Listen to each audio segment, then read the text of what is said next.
오늘 이 아침에 우리에게 주신 하나님의 말씀 요한복음 7장 37절에서 39절까지의 말씀 우리 한 목소리로 같이 합독하시겠습니다. 시작. 명절 끝날 곧 큰 날에 예수께서 서서 외쳐 이르시되 누구든지 목마르거든 내게로 와서 마시라.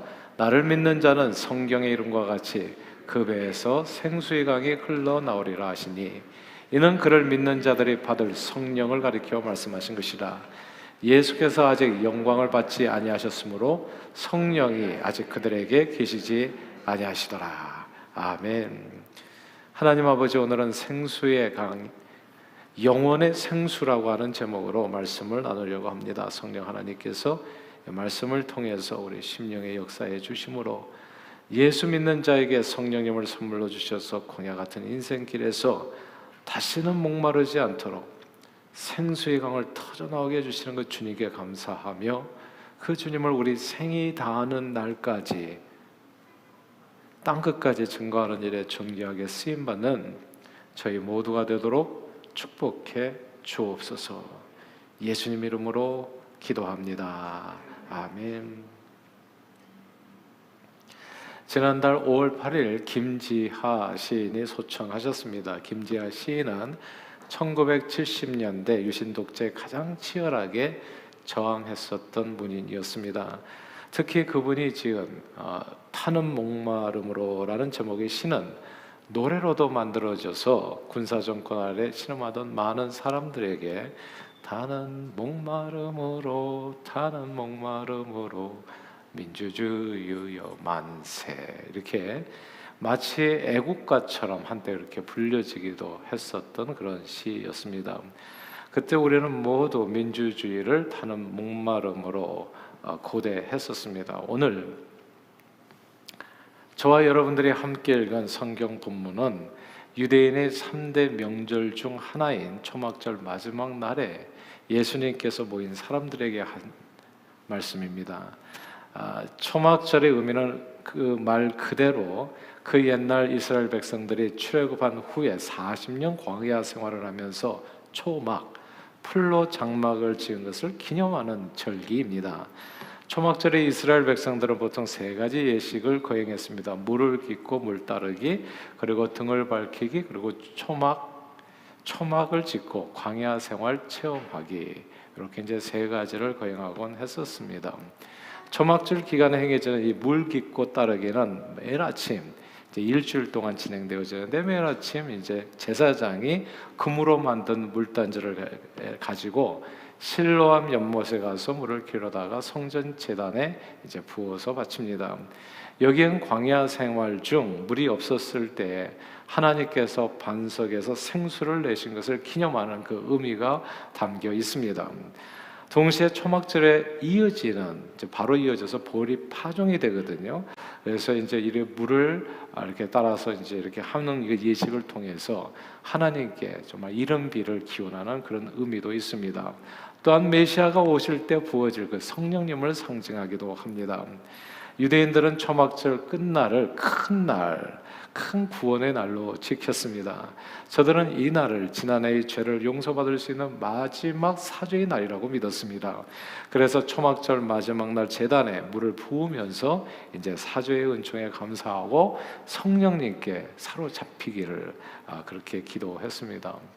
모든 유대인들은 구약의 전통에 따라서 메시아는 언제? 초막절 날, 이 초막절 때 온다고 그렇게 믿었습니다. 그런데 바로 그 초막절 끝날, 그 큰 날에 예수님이 오셔서 그날에 많은 군중들 앞에서 서서 이렇게 외치신 거예요.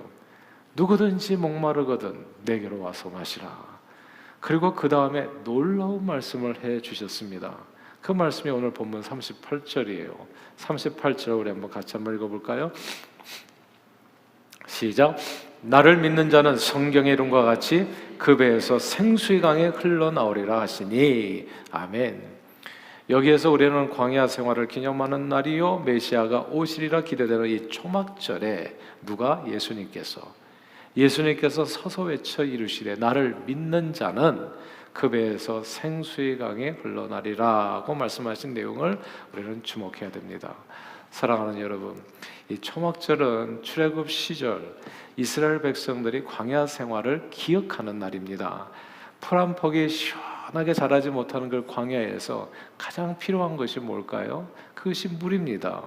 물만 있으면 어느 곳에든지 생명은 자라납니다. 성지 순례를 가보면 그 이스라엘 땅의 대부분이 사실은 이스라엘도 그렇고 요르단도 그렇고 풀 한 포리가 잘 나지 않는 어려운 그런 광야라고 볼 수 있는 곳이 많거든요.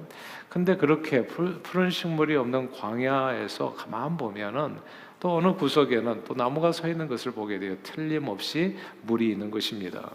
물은 생명입니다. 모든 생명체는 물에서부터 기원합니다.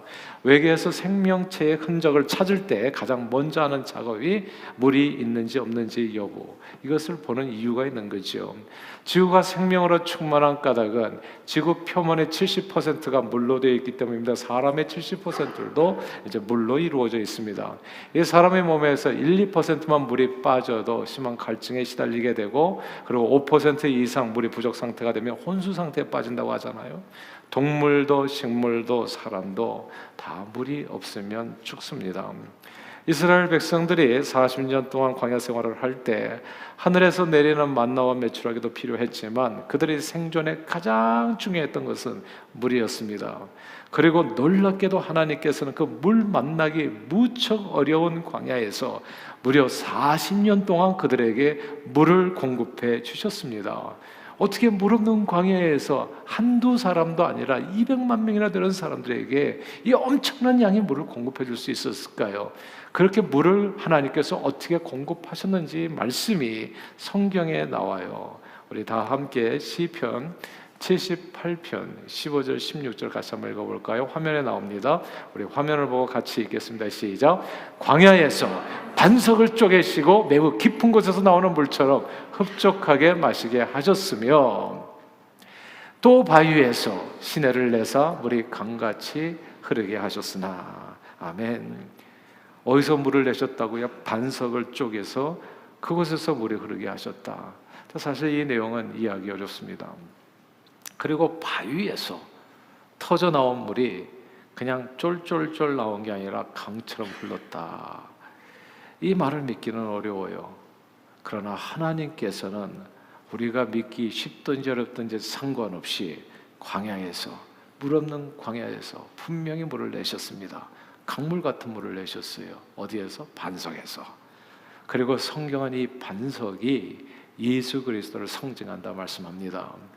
과거 광야 생활 중에 약 200만 명의 출애굽한 이스라엘 백성들에게 생명수를 내어주셨던 그 반석이신 우리 주 예수 그리스도께서 그 광야 생활을 기념하는 초막절 끝날 메시아가 오시어 우리를 구원하라고 아니라 믿어지는 바로 그 큰 날에 이렇게 말씀하신 거예요. 누구든지 목마르거든 내게로 와서 마시라. 나를 믿는 자는 그 배에서 생수의 강이 흘러나리라.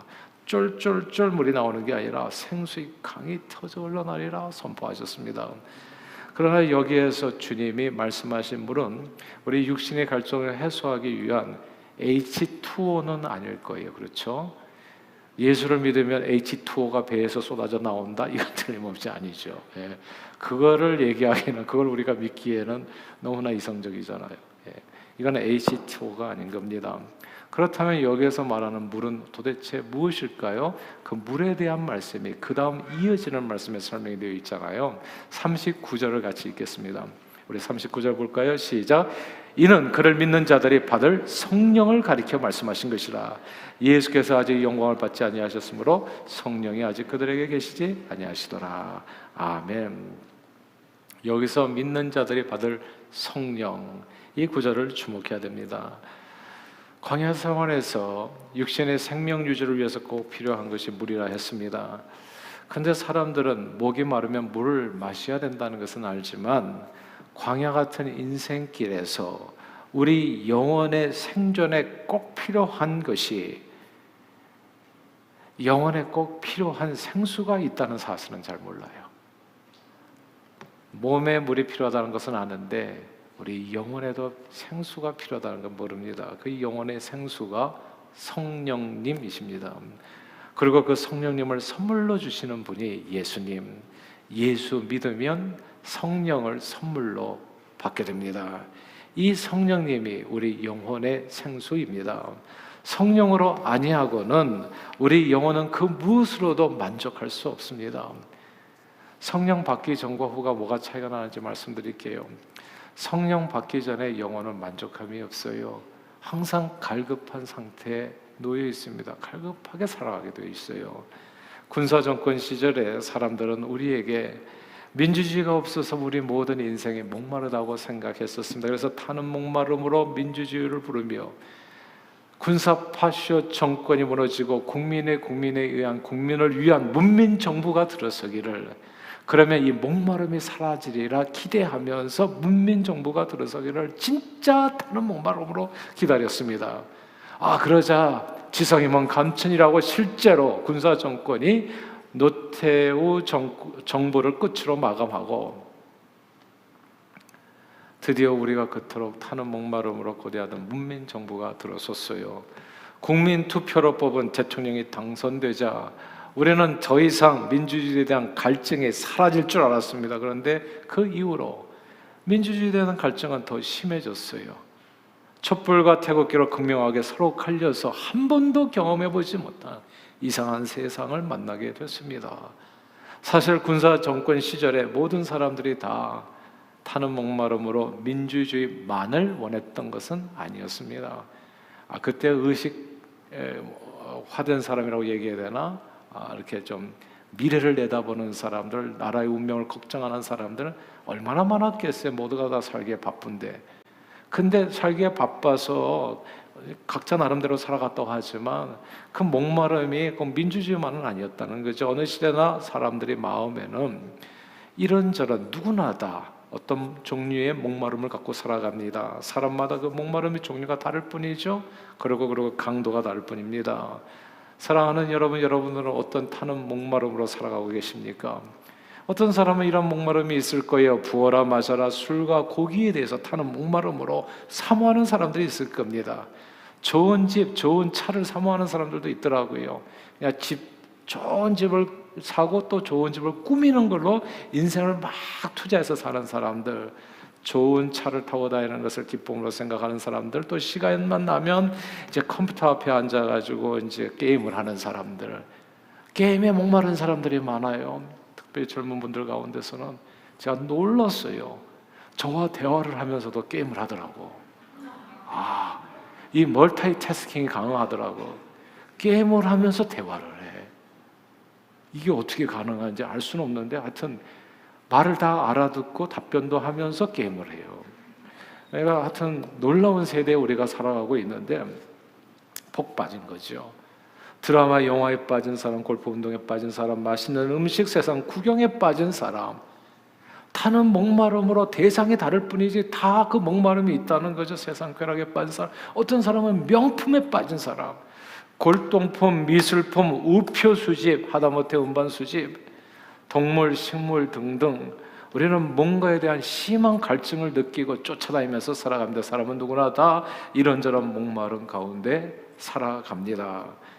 그리고 사마리아 우물가에서 예수님이 여인에게 하셨던 말씀, 이 물을 마시는 자마다 다시 목마르려니와 이 세상의 물은요 먹어도 마셔도 만족감이 없는 거예요. 갈증의 해소가 안 되는 거예요. 마치 달달한 소다처럼 마셔야 될 부분이고 마시고 나면 다시 갈증으로 괴로워하게 됩니다.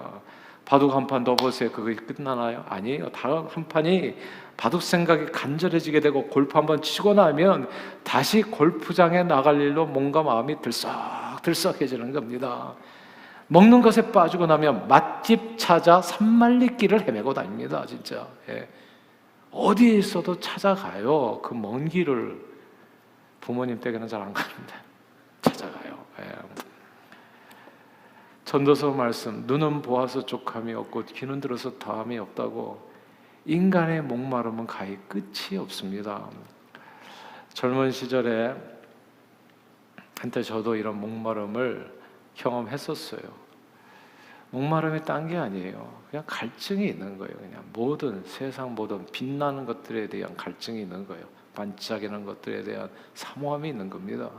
하고 싶은 일들이 너무나 많았어요. 제가 다 잘합니다. 사실 웬만큼은. 장기는 저를 이기는 사람이 별로 없었어요.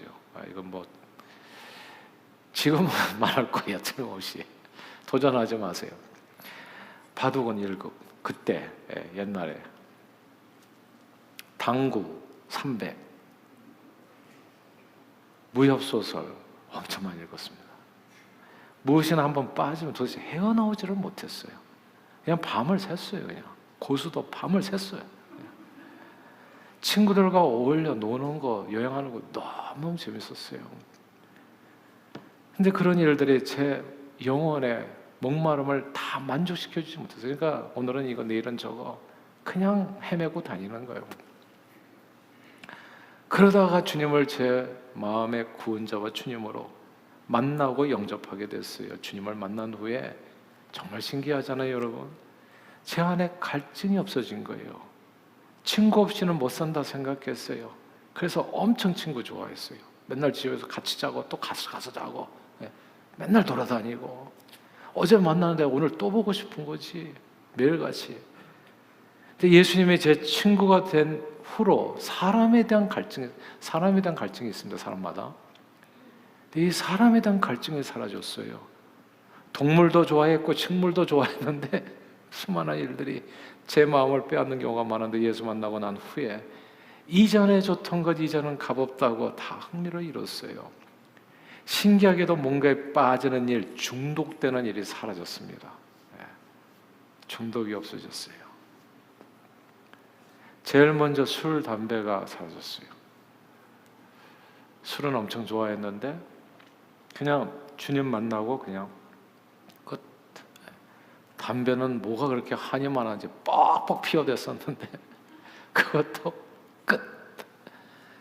바둑, 장기, 당구, 동식물, 그 모든 우상들에 대한 내가 쫓아다녔던 그 우상들에 대한 갈증이 사라졌어요.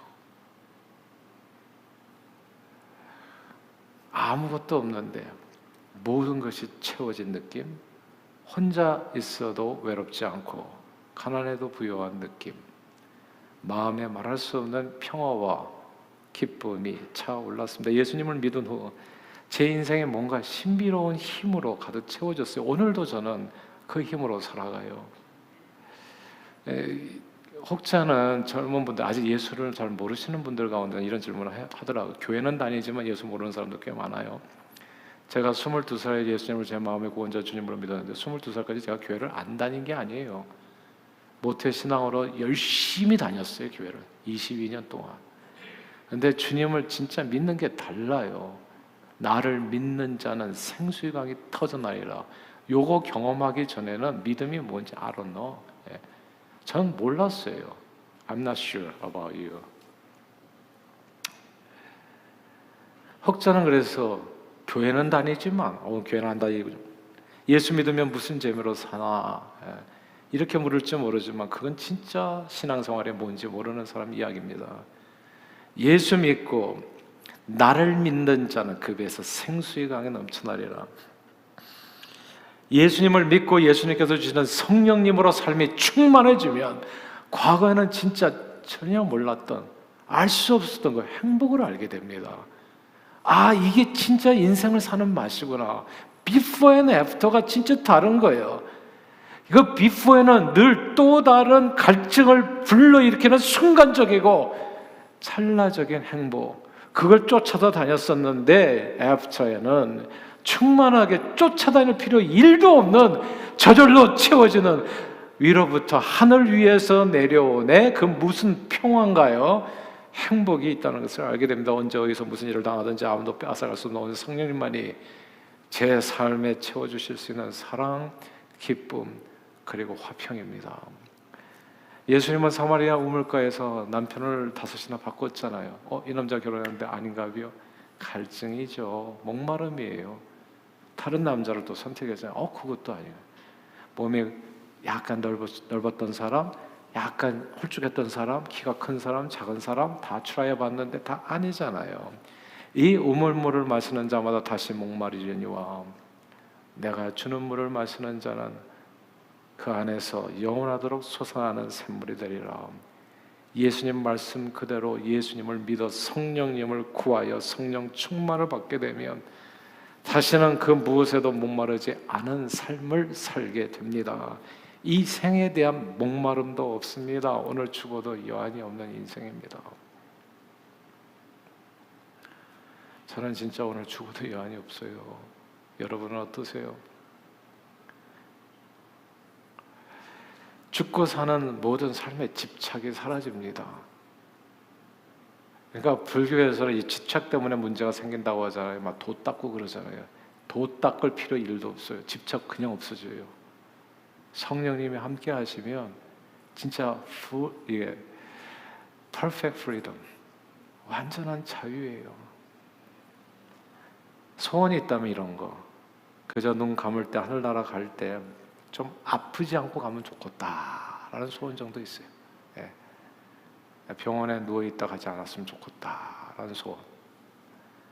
죽을 때까지 주의 영광을 위해서 강건하게 쓰임받기를 원합니다. 먹든지 마시든지 무엇을 하든지 오직 주의 영광을 위해서. 이 세상에서 내 인생에 갈망이 하나 있다면 그것은 오직 주님을 더욱 원하는 것 하나뿐입니다. 이사야 선지자가 이렇게 노래했어요. 주님이 다스리는 그 나라가 되면은 사막에 샘이 넘쳐 흐르리라. 사막에 꽃이 피어 향내 내리라. 주님이 다스리는 그 나라가 되면은 사막이 꽃동산 되고 사막에 숲이 우거지고 사막에 예쁜 새를 노래하는 사막이 낙원이 된다고 노래했습니다. 주님이 다스리는 그 나라가 되면은 사자들이 어린 양과 뛰놀고 독사거리 어린이가 손을 놓고 장난쳐도 물지 않은 그런 참 사랑과 기쁨과 평화의 나라가 이루어진다고 선포했습니다.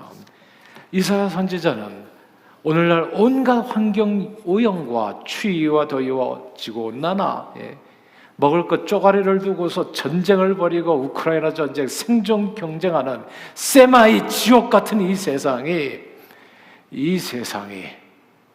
마치 사막이 꽃동산 되고 낙원되어지듯이 변화되어지는 그런 환상적인 하나님의 나라가 언젠가 주님 다시 오시는 그날 우리에게 이루어진다고 예언했어요. 여러분, 예수 믿는 게 뭔지 몰라요. 사람들이 예수 안 믿는 것은 그게 뭐가 뭔지를 몰라서 안 믿는 거예요. 진짜 불쌍한 사람이 따로 없는 것이지. 근데 왜 이 나라가 우리 가운데 예수 믿자마자 이루어지면 너무 좋은데 그게 이제 우리 눈에 안 보이니까 이걸 성경 언어로, 아니 신학적인 언어로 not yet이라고 그럽니다. 아직 이루어지지 않은 하나님의 나라, 그러나 분명히 앞으로 장차 이루어질 하나님 나라의 영광이라고 말씀해요. 그런데 already 그 환상적인 하나님의 나라가 오늘날 예수 믿는 자들의 삶 속에 성령 충만한 하나님의 은혜 가운데 이미 이루어졌다는 사실을 우리는 절대로 잊어서는 안 됩니다. 예수 믿으면 사막 같은 내 인생에 샘이 넘쳐 흘러 꽃이 피고 향내 나고 숲이 우거져 예쁜 새들 노래하고 사자 같고 독사 같은 내 성격. 제가 예전에 그랬었거든요. 저는요 22살 이후로는 그냥 흑역사예요. 좋은 행동을 한 순간도 있었던 것 같아요. 근데 총체적으로 그냥 흑역사예요. 그냥 새까만 지우개로 지우고 싶은. 예수님 믿기 전에 제 인생은 그냥 밤이었어요. 아주 깜깜한 밤. 다시는 돌아가고 싶지 않은 밤. 성격도 진짜 못됐었어요. 그냥 사자같이 발톱. 그냥 만나는 사람마다 핥히고 독사 같은 말. 그러니까 우리도 그런 사람들 되게 많잖아요. 말만 들으면 괴로워. 그냥 그 사람만 입만 벌면 힘든 사람들은. 그런데 그런 못나고 미운 모습이 변해서 참 사랑과 기쁨. 그러니까 지금은 최소한 뭘 하냐면 내가 말을 잘못했구나. 돌이켜보고 그걸 안 하려고 애쓰는 이게 달라진 거예요, 진짜. 참 사랑과 기쁨과 평화, 이것을 형제 자매와 나누는 주님의 모습으로 달라지게 된 겁니다. Not yet. 아직 썩어질 우리 육신이 주님의 부활체로 변해서 영원히 사는 완전한 하나님의 나라는 이루어지지 않았지만 이 땅에 already 하나님의 나라는 이미 너희 가운데 이루어졌느니라 하신 예수님 말씀처럼 우리 신앙 공동체 안에서 믿는 자들에게 주어진 충만한 성령님의 역사로 인해서 참 사랑과 평화와 기쁨의 나라가 이루어진 겁니다. 그러므로 저는 이 시간 여러분 한 분 한 분을 축복해요. 참으로 예수 이름으로 여러분 한 분 한 분 예수 제대로 믿게 해주셔서 이 성령님으로 충만케 해주심으로 이 환상적인 하나님의 나라가 여러분의 심령에 그리고 가정에 하시는 모든 일 가운데 이루어지기를 주의 이름으로 축원합니다.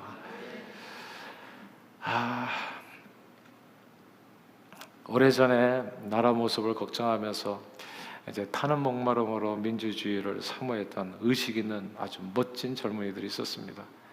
근데 저는 그런 젊은이라고 말하기는 좀 힘들고요. 그렇게 하는 아이들은 아마 10%도 안 됐고, 진짜 열심히 하는 아이들은 대다수 뭐 저를 포함해서 이제 약간 중간지대, 이거 뭐 정말 나라가 좀 좋게 변해야 된다라는 생각은 있었지만 또 그렇게 열심히 또 한번 이렇게 훌라훌라 얘기하고 또 돌아가서는 또 친구들하고 고스톱 치고 뭐 이런 아이들이 이제 대다수인 거죠, 사실 중간에. 그런데 우리 인생들에게 있는 목마름이 뭐 민주주의만은 아니었어요. 나중에 알고 보니까 이렇더라고요. 죄로 인해서 하나님을 떠난 인생은 항상 목마를 수밖에 없다는 거. 그 마음에 텅 빈 공간이 있고 그 공간으로 인해서 늘 목마른 상태에 있을 수밖에 없다는 걸 알게 된 거야. 그래서 제가 알게 된 거, 왜 술 마시는지 담배 피우는지, 왜 맹품에 사람들 이렇게 쫓아다니는지, 왜 골프채 들고 아침부터 저녁까지 왔다 갔다 하는지. 그리고 항상 마음속에 먹을 거, 마실 거, 입을 거 이것만 맨날 궁리하는지, 그게 목말라서 그래요. 갈증이 심한 거예요. 근데 이번에 오늘 명품 요번에 샀잖아요. 샤넬백 좋은 거. 근데 또 보면 또 눈이 또 이렇게 반짝반짝 빛나게 되는 거예요. 항상 돌아다녀요. 이게 보니까 사람을 하나님께서 천하보다 더 크게 만드셔가지고 천하로도 안 채우죠. 그냥 우주보다 크신 하나님밖에 채울 수 없더라고, 우리 인생을. 그러니까 인생의 방황은 주님을 만나야 끝이 나요. 그걸 아무도 못 채워. 하나님밖에 못 채워요. 주님 만나세요. 정말 뜨겁게 만나세요. 성령님 밖에는 그 배에서 생수의 강이 안 터져 나와요. 그 무엇으로도 내 삶을, 이 조그만 이 가슴을 채울 게 없어, 세상에. 그 무엇으로도. 오직 주님만 나의 맘에 갈급함 채우네. 오직 주께만 더 가까이 가기를 원하네. 주님만 내 갈급함 채우네. 주만 내게 새 생명 주네. 주만 기쁨 내 맘에 주시네. 나의 기도 응답하시네. 오직 주님만 나의 마음에 갈급함 채우네. 오늘 본문 주님의 말씀이에요. 이게 나를 믿는 자는 성경에 이른 것 같이 그 배에서 생수의 강이 흘러나리라. 오직 예수를 그 마음의 구원자와 주님으로 뜨겁게 영접한 자만이 주님 주시는 성령님을 선물로 받아 이 광야 같은 인생길에서 더 이상 그 무엇에도 목마르지 않은 생수의 강이 터져 나오는 그 축복을 누리게 된다는 말씀입니다. 이 축복이 여러분의 삶에 그대로 이루어지기를 주님의 이름으로 축복합니다. 그러므로 오늘 성령 강림 주여, 예수님께서 선물로 주시는 영혼의 생수인 성령님을 마음껏 간구하십시다. 오늘 조금 이따 우리 좀 간절히 좀 기도하자고요. 성령으로 충만하게 해주세요. 뭘 원하십니까? What do you want? 성령 받으면, 예전에 우리 부흥 강사 목사님들이 한국에서 제가 어릴 때 뭐니 해도 돈이 아니고요, 성령 받으면 끝난다 했어요. 그때 저는 목사님들이 좀 과한 얘기를 하신다. 뭐 성령으로만 사나 사람이. 근데 제가 살아보니까 진짜 성령 받으면 끝이야. 불 받으면 끝이야. 모든 시험 걱정 다 날아가요. 생수의 강이 터지는 게 그냥 그 안에서 목마르지 않아요, 더 이상. 충만하게 채워집니다. 성령 충만을 강구하여 이 광야 같은 인생길에서 모든 영혼의 갈증을 해소하고 주님의 영광을 위해 주님 앞에 서는 날까지, 저는 소원의 기도는 딴 거 없어요. 주님 앞에 서는 날까지 하루도 아프지 않고 그냥 가자, 삶을 드릴 수 있도록 하나님 날 도와주세요. 그게 소원이에요. 여러분은 무엇입니까? 주님 앞에 서는 날까지 축복해 드릴게요. 이 자리에서 이 메시지를 한 번도 빠짐없이 병상신세지지 마시고 아프지 마시고 강건하게 쓰임받다가 주님 부르실 때 천국에 들어가시는 저와 여러분 다 되시기를 주 이름으로 축원합니다. 기도하겠습니다. 하나님 아버지, 오늘 성령 강림 주여, 죄로 인해서 참 평화와 기쁨을 모두 잃어버리고 광야 같은 인생길 걷는 인생들을 불쌍히 여겨 예수 십자가로 모든 죄를 도말하시고 성령을 선물로 주시어 더 이상 목마르지 않는 풍성한 삶을 누리게 해주시면 감사합니다. 오직 주님만 우리의 갈급함을 채우시는 영혼의 주인이요, 주님께서 선물로 주시는 성령님이 우리 영혼의 생수임을 깨달아 오직 주님만을 의지하여 성령 충만함으로 영혼의 갈증을 모두 다 해소하고 주님 앞에 서는 날까지 주의 영광을 위해 강건하게 쓰임받는 저희 모두가 되도록 오늘도 성령 충만으로 축복해 주옵소서. 예수 그리스도 이름으로 기도합니다. 아멘.